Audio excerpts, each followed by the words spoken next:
하나님의 말씀 함께 보겠습니다. 신약성경 요한복음 8장 29절에서 32절까지의 말씀입니다. 나를 보내신 이가 나와 함께 하시도다. 나는 항상 그가 기뻐하시는 일을 행함으로 나를 혼자 두지 아니하셨느니라. 이 말씀을 하심에 많은 사람이 믿더라. 그러므로 예수께서 자기를 믿은 유대인들에게 이르시되 너희가 내 말에 거하면 참으로 내 제자가 되고 진리를 알지니 진리가 너희를 자유롭게 하리라. 아멘. 여러분 반갑습니다. 반갑습니다. 감사합니다. 제가 여러분 마스크 쓰고 있을 때 그때 또 이제 영상으로 예배 드릴 때 그때 코로나 때 뵙고 이렇게 배웠습니다. 요즘에 아침 저녁으로 기온이 자꾸 바뀌어서 저 같은 이제 비염 있는 사람한테는 되게 쉽지 않은 계절입니다. 일교차가 큰데 여러분 모두 건강하셨으면 좋겠습니다. 모두 건강하시죠? 세움교회 다니시는 거 어떻게 행복하시죠? 네. 오랜만에 뵙는데 너무나 여러분 활기차고 또 밝아서 너무 좋습니다. 오늘 우리가 읽고 있는 읽은 말씀은 우리가 너무나 잘 아는 말씀입니다. 진리를 알지니 진리가 너희를 자유롭게 하리라. 말씀으로도 많이 들었고 여러분이 성경 말씀 읽으면서도 많이 이렇게 외웠던 그런 말씀일 겁니다. 그런데 우리가 정직하게 이 말씀을 읽으면서 여러분 어떻게 아멘이라고 바로 화답이 되시나요? 이상하게 이 말씀이 우리에게 진리를 알지니 진리가 너희를 자유케 하리라 그러는데 이 말씀을 읽으면서 뭔가 더 자유롭지 못한 그런 느낌이 있습니다. 율법으로부터, 죄로부터, 또 사람으로부터, 실패했던 과거로부터, 불안한 미래로부터, 돈으로부터, 수많은 우리를 얽어매고 있는 그런 관계로부터 정말 우리는 자유롭고 그렇게 그런 것들은 자유를 누리고 살고 있는지 우리 스스로에게 한번 질문해 보는 그런 시간이 되었으면 좋겠습니다. 오히려 반대가 아닌지 그런 생각을 해봅니다. 진리를 알면 알수록 뭔가 자유롭지 못한 것 같은 이 느낌적 느낌, 뭔가 이렇게 알면 알수록 뭔가 더 그것 때문에 뭔가 조항이 더 늘어난 것 같은 그런 느낌을 받을 때가 많은 게 우리가 아닌가 생각해 봅니다. 난 날 수가 없는 거위인데 뭔가 하늘 나는 그런 새의 꿈을 꾸고 있는 건 아닌가 그런 것을 느끼는 그런 상황들을 접하게 됩니다. 제가 여러분께 시를 한 편 읽어드리겠습니다. 난 꿈이 있었죠. 버려지고 찢겨 남루하여도 내 가슴 깊숙이 보물과 같이 간직했던 꿈.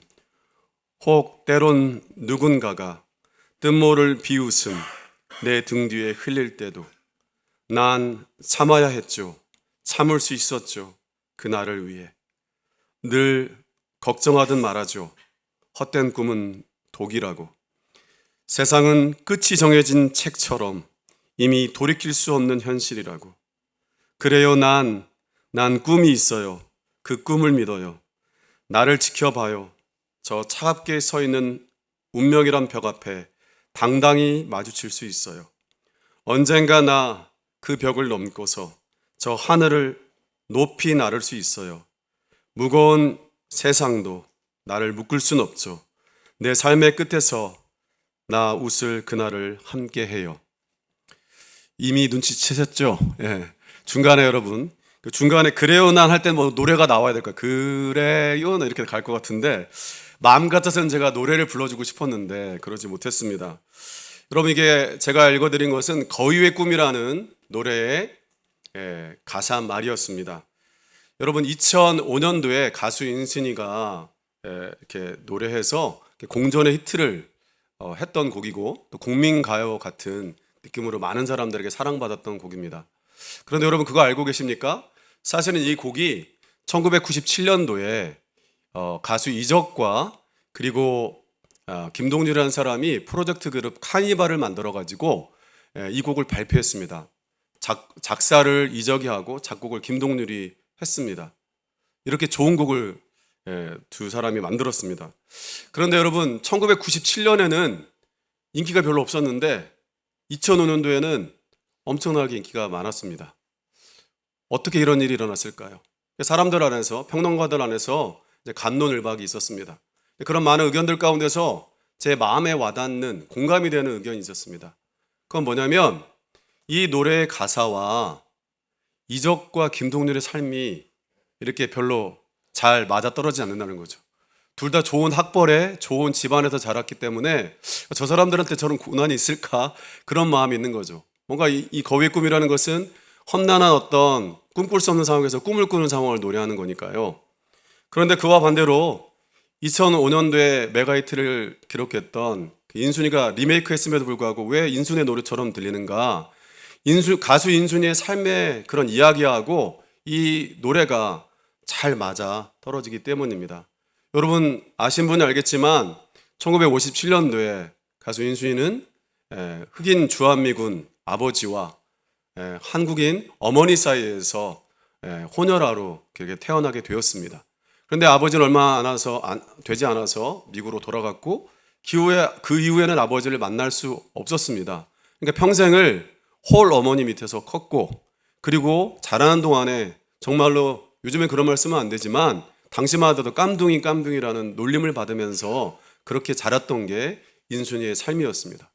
그러니까 인순이의 이야기는 마치 이 노래의 가사를 인순이가 자기의 삶의 고백을 하는 것처럼 들리게 만들었기 때문에 그렇게 공전에 히트를 칠 수 있도록 그렇게 했다는 거죠. 여러분 이번 주가 종교개혁 주일인 거 알고 계십니까?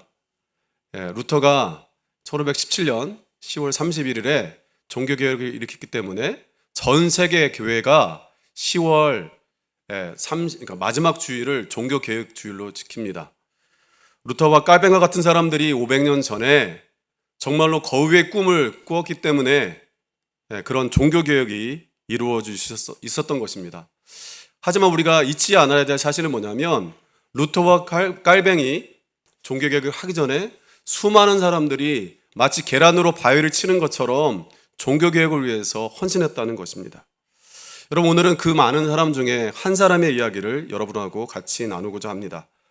루터가 종교개혁을 일으키기 딱 100년 전, 그러니까 100년하고 한 2년 정도 전에 지금의 체코 땅인 보헤미아에서 종교개혁을 위해서 애썼던 한 사람이 있습니다. 그 사람의 이름은 얀 후스입니다. 얀 후스. 이름은 되게 멋있어 보이지만 체코어로 후스라는 그 이름은 의미가 거위입니다. 거위. 그래서 후스라는 사람은 자기를 표현할 때, 글이나 설교할 때 자기를 거위에 빗대서 많이 이야기를 했습니다. 나는 거위다. 거위다. 여러분 이름에 거위가 들어가 있다. 좋은 집안일까요? 좋지 않은 집안일까요? 귀족 집안이 자기 이름에다 거위 넣겠습니까? 이게 성인데요. 그러니까 이 후스라는 사람은 가난한 농부의 집안에 태어나서 굉장히 힘들게 자란 그런 사람이었습니다. 그래서 언제 태어난지를 몰라요. 나중에 이제 순교하게 돼서 죽은 날짜는 분명하지만, 그런데 이 사람이 어렵게 고학을 하면서 일하면서 공부해가지고 당시에 이제 프라하 대학에 들어가게 됩니다. 여러분 프라하 대학은 요즘에는 대학이 되게 많지만 그때는 각 나라에 하나 정도 대학이 있었어요. 그러니까 그 대학에 들어간다는 게 얼마나 어려운 일이겠습니까? 그 대학에 들어가서 문학과 신학을 전공하고 1398년 정도에 그 학교의 교수가 되었고, 그렇게 이제 승승장구하는 삶을, 진짜 입지전적인 그런 삶을 살게 됩니다. 그리고 1401년도에 사제 서품을 받고 사제가 되었고, 나중에 이제 유배를 가기 전에 1409년도에 한 6개월 정도 총장에 오를 만큼 그러한 삶을 살았습니다. 그런데 이 사람이 아까 말했던 것처럼 종교개혁을 했다고 그랬잖아요. 어떻게 그 길을 가게 되느냐면 1402년부터 이 사람이 그 프라하에 있는 베들레헴 교회라고 하는 그러한 그 교회에서 이제 설교를 담당하는 사제가 되었는데, 이렇게 이 사람이 설교하게 된 그 교회를 섬기면서 느꼈던 게 뭐냐면, 여러분 평민들은 알아들을 수 없는 로마 제국 시대에 쓰였던 라틴어로 사람들이 예배를 이렇게 진행하고, 그리고 라틴어로 설교를 하는 것이었습니다. 여러분 농부의 집안이잖아요. 여러분 오늘 여러분이 예배 드릴 때 신의주 목사님이 라틴어로 이렇게 예배를 진행하고 제가 설교할 때 라틴어로 했다고 여러분 생각해 보십시오. 그러니까 이런 상황 가운데 후스는 평민들이 이해할 수 없는 그러한 라틴어가 아니라 예배 진행을 평민들이 이해할 수 있는 체코어로, 그리고 설교도 체코어로, 찬송가도 체코어로 그렇게 만들고 그렇게 사람들에게 보급했습니다. 거기서 뭐 그치는 게 아니라 당시에 성경을 그 지역의 언어로 그 번역하는 것은 불경한 것이었는데 체코어로 성경을 번역해서 사람들이 성경을 더 잘 읽을 수 있도록 도왔고요. 그리고 특별히 교황은 교회의 머리가 아니라 예수님이 교회의 머리다고 하면서 당시에 이 교회 안에서 횡행했던 성직 매매, 그러니까 한마디로 말해서 단임 목사 자리, 부목사 자리, 사역하는 자리들을 주거니, 그러니까 돈으로 주고 주거니 받거니 했는데 그런 거에 대해서 엄청나게 비판하고, 또 교회를 짓기 위해서 십자군 전쟁을 위해서 면벌부, 우리 면죄부라고도 하고 면벌부라고 하는데, 여러분 그렇게 면벌부를 사면 자기 죄가 사해진다는 그거에 대해서 성경적이 아니라고 비판했습니다. 그러다가 여러분 이 사람의 결과는 뻔하겠죠. 어떻게 됐겠습니까?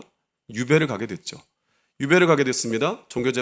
유배를 가게 돼서 시골에 갔는데 자기 집에 갇혀 있으면서도, 원래 당시의 설교는요, 예배 시간에 설교 시간에만 라틴어로 설교해야 되는데 자기 집에 갇혀 있으면서 창문을 열어놓고 들판에 모여있는 농부들 향해서 체코어로 설교를 했습니다.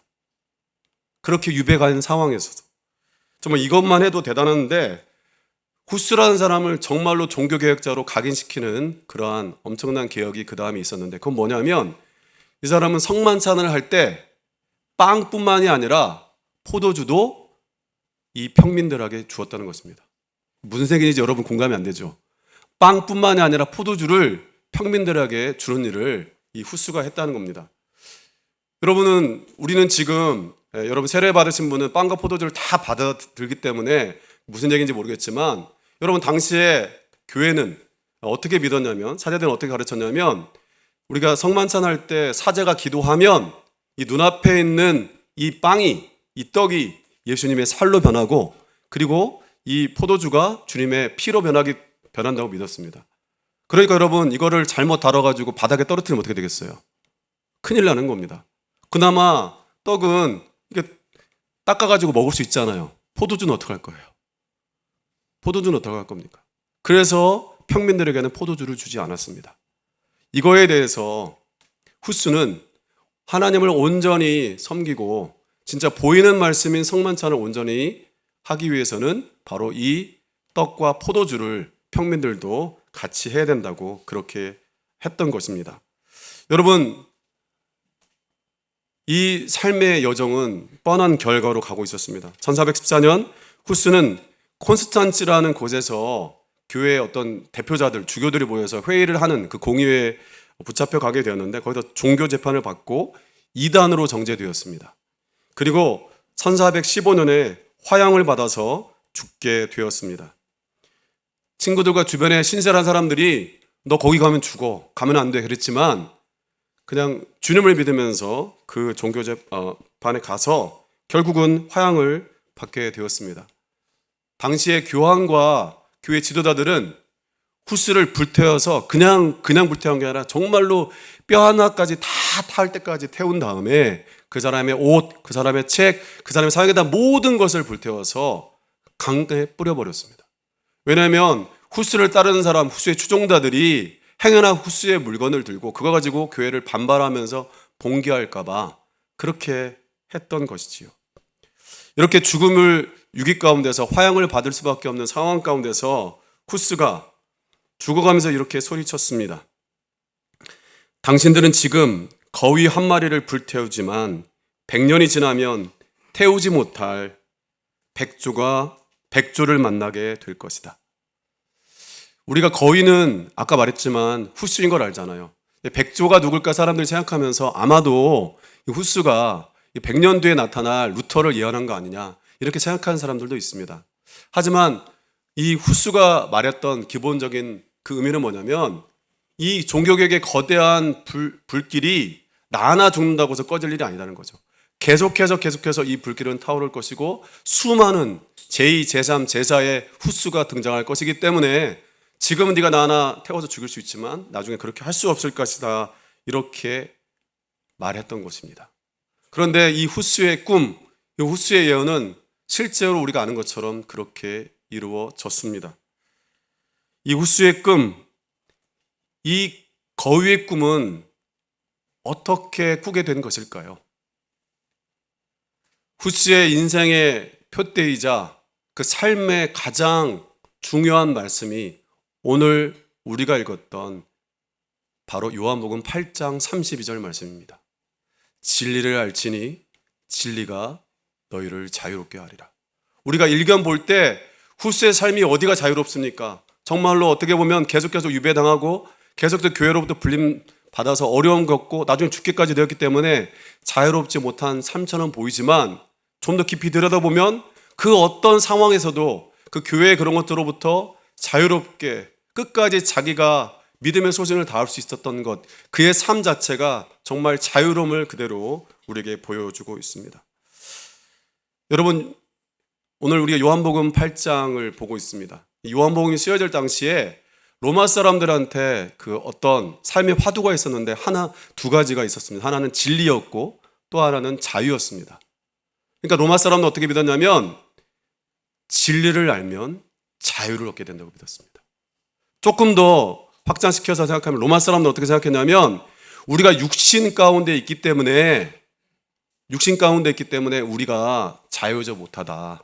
그래서 육신을 벗어날 수 있는 어떤 원리, 어떤 시크릿 코드, 우리가 집에 들어갈 때 비밀번호 누르는 것처럼 그런 비밀 암호를 알면 우리가 육신을 벗어나서 영원한 삶을 살 수 있다. 이렇게 믿었던 것이 바로 로마 사람들이었습니다.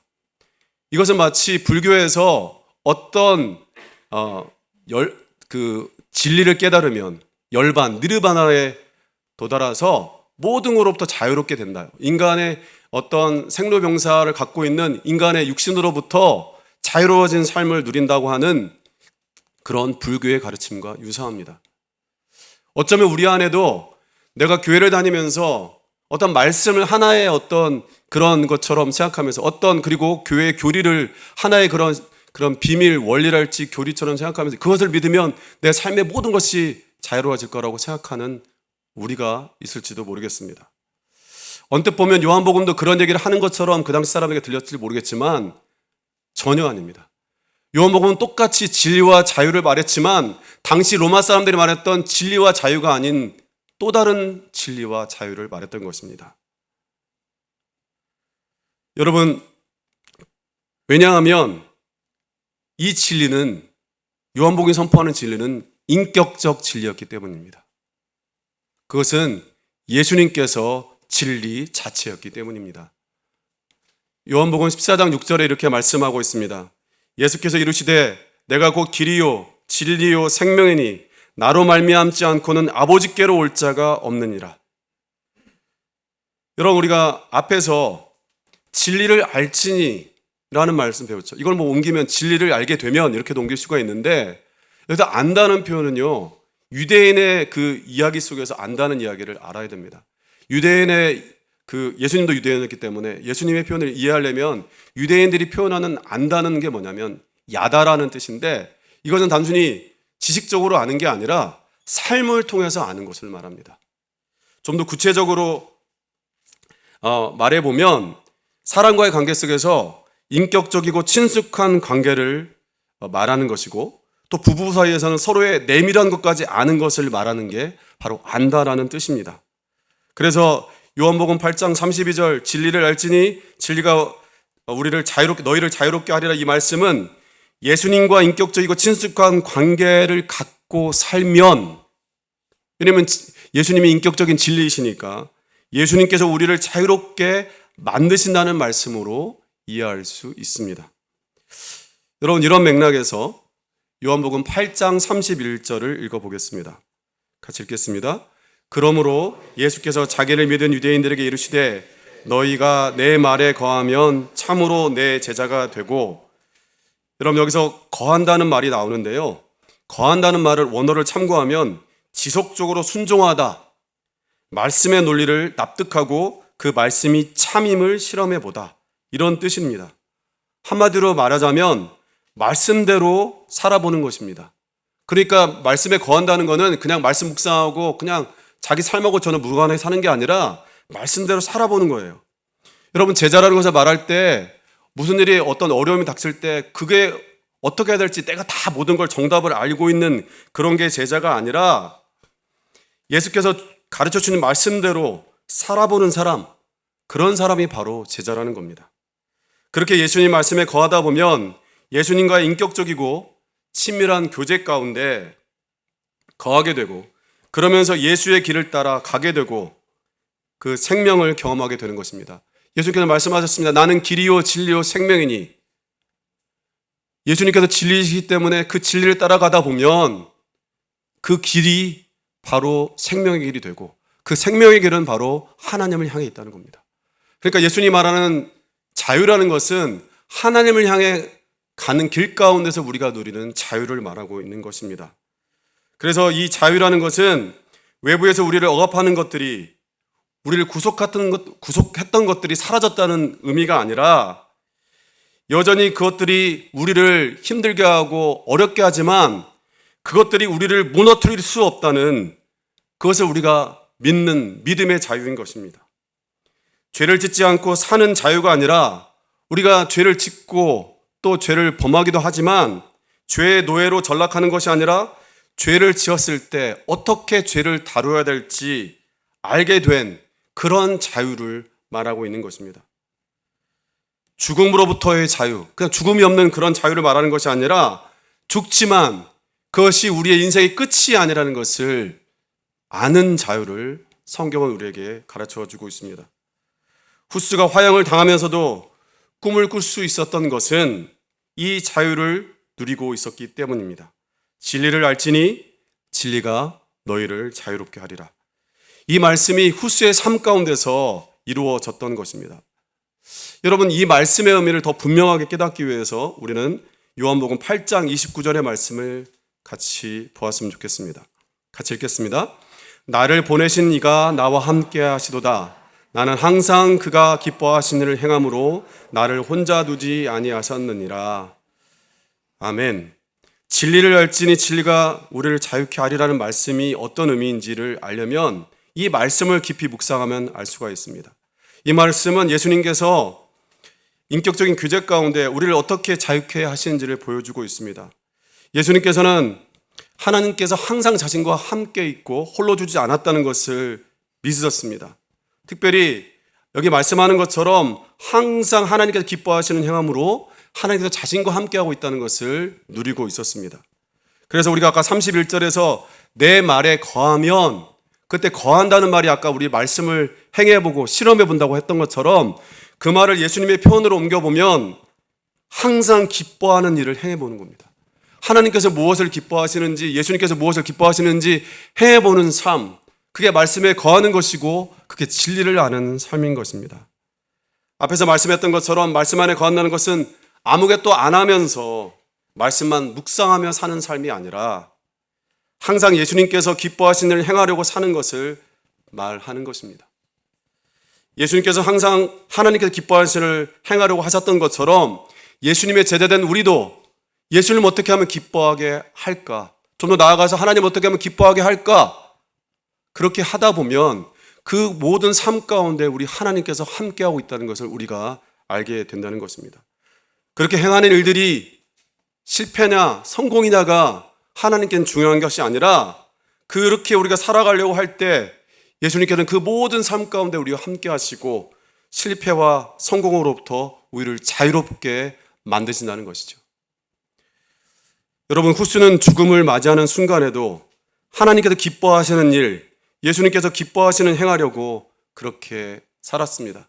여러분, 종교재판을 받고서 이제 사형장으로 끌려가서 화형을 받게 되는 그 순간에 사람들은 그의 옷을 벗기고 그 다음에 그의 머리를 면도날로 그냥 마구잡이로 피 흘리고 있는 상황에서도 벗겨내고, 그리고 나서 그 이마에다가 악마라고 쓰고 악마를 상징하는 그 모자를 씌우면서 그를 조롱했습니다. 이때 후스가 이렇게 기도했습니다. 주 예수여, 이 종은 더할 수 없는 기쁨으로, 이 종은 더할 수 없는 기쁨으로, 이 종은 더할 수 없는 기쁨으로 당신을 위하여 치옥의 관을 쓰나이다. 나를 위하여 가시관을 쓰신 주 예수여. 여러분, 1년의 옥중 생활을 거쳐서 1415년 후스가 이제 화형을 당하는 그 순간에, 불이 붙여지는 그 순간, 불이 붙여져서 불이 꺼질 때까지 후스가 했던 행동은 바로 찬송이었습니다. 정말 그 목소리가 꺼져가는 그 순간까지, 그 죽는 순간까지 후스는 찬송을 불렀습니다. 여러분, 후스가 정말로 죽음 앞에서도 자유하지 않았다면 어떻게 죽어가는 그 순간까지 하나님을 찬송할 수 있었겠습니까? 우리라면 너무 뜨거워서 불을 붙인 그 재판하는 사람들에게 소리를 치거나 하나님 왜 나를 이렇게 만드셨냐고 그렇게 원망할 수 있을 텐데 후스는 그렇게 하지 않았습니다. 여러분, 후스가 죽고 나서 후스를 따르는 수많은 사람들이 생겨났습니다. 나도 후스처럼 살아보겠다. 이 사람 저 사람이 후스의 길을 길어졌습니다. 교회는 그 사람들 붙잡아서 그 사람들도 화형에 처했습니다. 그런데 이 사람들도 후스가 그랬던 것처럼 화형을 당하는 순간에 찬송했습니다. 또 찬송하고 또 찬송했습니다. 이제 교회가 고민합니다. 이러다가 안 되겠다. 이 사람을 붙잡아서 화형을 청하기 전에 그 사람들의 입을 꼬매버렸습니다. 찬송하지 못하게 하려고 입을 꼬맨 다음에 화형을 시켰습니다. 하지만 여러분, 후스를 따르는 사람들, 그 체코, 보헤미아의 그 기독교의 후손들은 그들의 삶의 신앙의 표정이 뭐였냐면 죽음의 위기, 어떤 위기 속에서 찬송하는 게 그들의 삶의 모습이 되었습니다. 여러분, 그런 사람들 가운데 모라비아 형제단이 있습니다. 모라비안 형제단. 이 사람들은 기독교 선교와 그 다음에 현대 어떤 교회의 개혁에 엄청난 영향을 미친 사람들인데 여러분들이 이 사람들이 누군가 의아하실 수도 있는데 우리가 잘 아는 예화 많이 들었을 겁니다. 여러분, 영국 교회의 부흥과 감리교 탄생을 이끌었던 요한 웨슬레하고 찰스 웨슬레 형제 잘 아시죠? 그 사람들이 영국에서 미국으로 이주해간 많은 영국인들을 위로하기 위해서 이제 미국으로 여객선을 타고 가는데 그 여객선을 타고 가는 중에 바로 폭풍우를 만났습니다. 폭풍우를 만났는데 그 폭풍우가 너무나 거세가지고 이 돛대를 두동강에 내버리고 파도가 계속 배 안에 갑판으로 들어와가지고 배가 그 바다에 그 가라앉을 만큼 엄청난 위기를 겪게 되었습니다. 여러분, 이 상황 가운데서 한쪽에서 찬송 소리가 들기 시작했습니다. 한 무리의 사람들이 찬송하기 시작합니다. 그 사람들은 바로 20명 넘칠 때는 바로 모라비안 형제단이었습니다. 시간이 지나서 바다가 잔잔해지고 배가 평안을 찾았을 때 웨슬리 형제가 그 사람을 찾아갔습니다. 우리는 무서워 죽겠던데 당신들은 찬양할 수 있었습니까? 그때 그들의 대답은 너무 단순하지만 분명하게 대답했습니다. 하나님께서 함께 하시잖아요. 하나님께서 함께 하시잖아요. 이 경험은 웨슬리 형제의 신앙의 전환점이 되었습니다. 이걸 계기로 해서 정말로 영국교회 개혁이라는 것이 너무나 힘든 일이었지만 그 개혁에 뛰어들었고 그리고 감리교의 탄생에까지 이르게 된 것입니다. 그리고 이 사람들의 이런 경험을 토대로 동생 찰스 웨슬레는 정말 찬송을 많이 지었는데 찬송을 지었습니다. 이 모라비아 교도들의 그 후스의 후손이라는 걸 알고 그들의 역사를 본 다음에 이 사람이 찬송을 지었습니다. 바로 이 찬송입니다. 만잎이 내게 있으면 그 잎 다 가지고 내 구주 주시는 종을 늘 찬송하겠네. 여기서 만잎은 만 개의 잎입니다. 여러분, 아까 말했지만 이 후스를 따르던 사람들이 찬양을 못하게 하려고 입을 꼬매었었는데 이 모라비아 사람, 이 후스의 후손들은 어떤 순간에서 하나님 기뻐하신 그 일을 찾았기 때문에 그들이 했던 일이 바로 이 찬송이었고 그것들이 계속해서 이어진 것이 이 요한 웨슬레, 찰스 웨슬레까지 이어진 것입니다. 오늘 우리가 이렇게 우리의 모국어인 한국어로 예배 드릴 수 있는 거, 여러분 왜 이렇게 드리는지 우리는 알 수 없지만 지금으로부터 600년, 700년 전에 한 사람 거위의 꿈을 꿨기 때문에 그 사람으로 말미암아서 우리가 이렇게 한국어로 예배할 수 있습니다. 여러분이 한국어로 예배 설교를 듣고 또 성경을 읽고 또 성창에서 떡뿐만 아니라 포도주를 줄 수 있는 것, 우리의 힘과 노력이 아니라 우리보다 앞서서 이루어질 수 없었던 그런 일들에 대해서 꿈을 갖고 살아왔던 바로 이 후스 때문에, 그 사람이 거위의 꿈을 꾸었기 때문에 이런 일이 일어나게 되었습니다. 진리를 알지니 진리가 너희를 자유케 하리라. 정말로 주님 안에서 주님과 교제하면서 주님 인도하신 그 삶 가운데 죽음도, 아니 그 어떤 위기도 자기를 삼킬 수 없다는 것을 알고서 그렇게 살아왔던 그 후스의 삶이 오늘 또 우리에게 들려오고 있는 것입니다. 어떻게 하면 하나님을 기쁘시게 할까? 어떻게 하면 예수님을 기쁘시게 할까? 그렇게 말씀에 거하는 삶을 산 후스의 삶이 오늘 우리가 이 자리에서 하나님을 예배하게 만들고 있는 것입니다. 후스가 그랬던 것처럼 진리이신 예수님 안에서 우리가 참된 자유를 누렸으면 좋겠습니다. 우리의 삶의 어떤 순간에서든지 예수님께서 그리고 하나님께서 기뻐하신 일이 무엇인지 그것을 행해보는 우리가 되었으면 좋겠습니다. 여러분, 그것이 말씀 안에 거하시는 것이고, 우리가 말씀 안에 거할 때 성경 우리에게 약속했습니다. 그 가운데 우리 하나님께서, 우리 예수님께서 함께 하신다고 말씀했습니다. 사랑하는 여러분, 나를 보내신 이가 나와 함께 하시도다. 나는 항상 그가 기뻐하신 일을 행함으로 나를 혼자 두지 아니하셨느니라. 이 말씀으로 이번 한 주간 여러분 자유를 누렸으면 좋겠습니다. 우리도 거위의 꿈을 가지고 살았으면 좋겠습니다. 사람들이, 주변 믿는 사람들이 그게 설마 되겠어 하는 그 꿈을 한번 꾸고, 비록 그 꿈이 우리 세대에 이루어지지는 못할지라도 하나님의 때, 하나님의 시간에 하나님께서 그 꿈을 통하여서 하나님의 나라를 이루어 가실 줄 믿습니다. 여러분, 그 꿈을 믿으면서 다음 한 주도 그 꿈 가운데서 길과 진리와 생명을 누리시는 여러분 되시기를 주님의 이름으로 축복합니다. 사랑과 은혜가 풍성하신 아버지 하나님, 오늘 우리가 후스의 삶을 보았습니다. 하나님, 그의 삶 가운데 너무나 힘들고 어려운 순간들이 많았고 정말로 자유라고는 찾아볼 수 없는 그의 삶이었지만, 하나님, 그는 진리 안에서 자유를 누렸음을 우리가 보았습니다. 참된 진리 되신 예수 그리스도와의 인격적 만남을 통하여서 그는 언제나 예수님 안에서 누리는 자유를 누렸고, 진정으로 하나님께서 기뻐하시는 일, 예수님께서 기뻐하시는 일을 찾음으로 하나님 자유를 누리며 살아갔던 그의 삶이었습니다. 하나님, 그가 그렇게 살았기 때문에 우리가 한국말로 예배하고 한국말로 찬송하고 한국말로 말씀을 들을 수 있으며 또 떡과 포도주를 같이 뗄 수 있음을 고백합니다.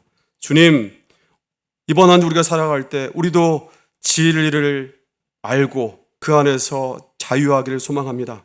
예수님과의 인격적인 교제 가운데 정말로 하나님께서, 우리 예수님께서 무엇을 기뻐하실지 행하는 가운데, 그 가운데 함께 하신 하나님을 경험하면서 자유를 누리는 우리 모두가 되기를 주님 도와주시옵소서. 하나님, 특별히 높은 뜻 세움교회, 이 교회가 거위의 꿈을 꾸길 원합니다. 하나님, 이 교회를 통해서 꾸는 꿈이 하나님의 때, 하나님의 시간에 하나님의 놀라운 일들을 이루어 가실 줄 믿습니다. 이 꿈을 통해서 하나님 나라가 이루어갈 줄 믿습니다. 주님, 우리 높은 듯 세운 교회에 한 사람 한 사람, 한 영혼과 함께하여 주옵소서. 이 모든 말씀 예수님의 이름으로 기도드립니다. 아멘.